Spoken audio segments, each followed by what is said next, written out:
Big Boss Kannada season 11ರ winner ಆಗಿರುವ ಹಳ್ಳಿ ಐದ ಸಿಂಗರ್ ಹನುಮಂತು ಲಮಾಣಿ ಅವರಿಗೆ ಲಕ್ಷ ಹಣ ಬಹುಮಾನವಾಗಿ ಸಿಕ್ಕಿದೆ. ರಿಯಾಲಿಟಿ ಶೋ ಮೊದಲೇ ಹೇಳಿದಂತೆ ವಿನ್ನರ್ ಹನುಮಂತ ಅವರಿಗೆ 50 ಲಕ್ಷ ರೂಪಾಯಿ ನೀಡಲಾಗಿದೆ.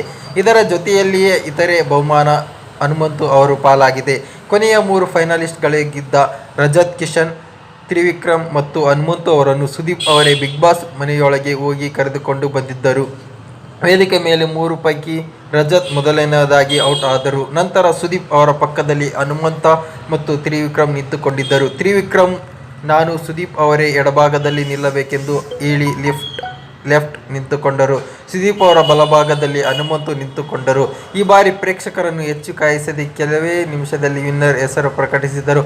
ಬಿಗ್ ಬಾಸ್ ಸೀಸನ್ 11ರ ವಿನ್ನರ್ ಆಗಿರುವ ಹನುಮಂತು 5.23 ಕೋಟಿ ಮತಗಳನ್ನು ಪಡೆದುಕೊಂಡಿದ್ದಾರೆ.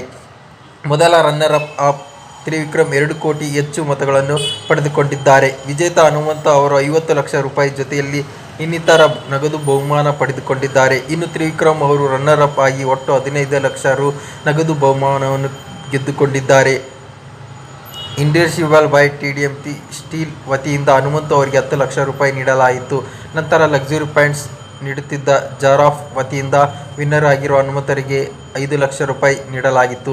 ಇದಾದ ಬಳಿಕ ಕಾನ್ಫಿಡೆಂಟ್ ಗ್ರೂಪ್ ಆಫ್ 50 ಲಕ್ಷ ರೂಪಾಯಿ ಕೊಡಲಾಯಿತು.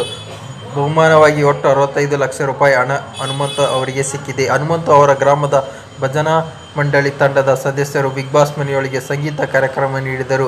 ಸುದೀಪ್ ಅವರ ಸಮ್ಮುಖದಲ್ಲಿ ಈ ಭಜನಾ ಕಾರ್ಯಕ್ರಮ ನಡೆದಿದ್ದು ವಿಶೇಷವಾಗಿತ್ತು. ಹನುಮಂತ ಹೆಸರು ಘೋಷಿಸುತ್ತಿದ್ದಂತೆ ಅವರ ಗೆಳೆಯರ ವೇದಿಕೆ ಮೇಲೆ ಬಂದು ಸ್ನೇಹಿತರು ಹೆಗಲ ಮೇಲೆ ಹೊತ್ತುಕೊಂಡು ಕುಣಿದು ಕುಪ್ಪಳಿಸಿದರು.